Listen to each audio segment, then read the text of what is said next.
Hey guys, in this video, I'll show you how to verify your Google business profile. Alright, let's begin.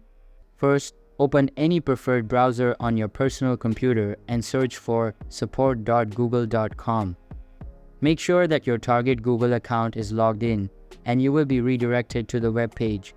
Here, click on the search bar and type in Verify Your Business on Google. Next, scroll down a little bit and locate the Standard Verification Methods section. Once you find it, expand the video recording menu and click on the Learn More embed. On this page, scroll down towards the bottom and click on the Contact Us button. After that, click on the drop-down menu and select the target business you would like to verify. Now, type in Video Verification in the field beneath it and proceed to the next step.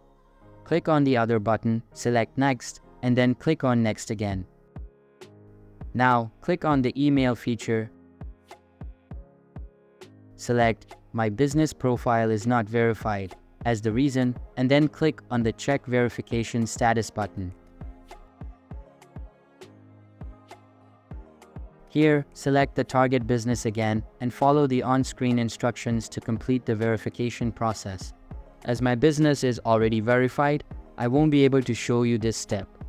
But it is fairly simple, so don't worry about it. So that's basically how you can verify your Google business profile. And that's it for this video. If you find this helpful, consider subscribing and giving this a big thumbs up. Thanks.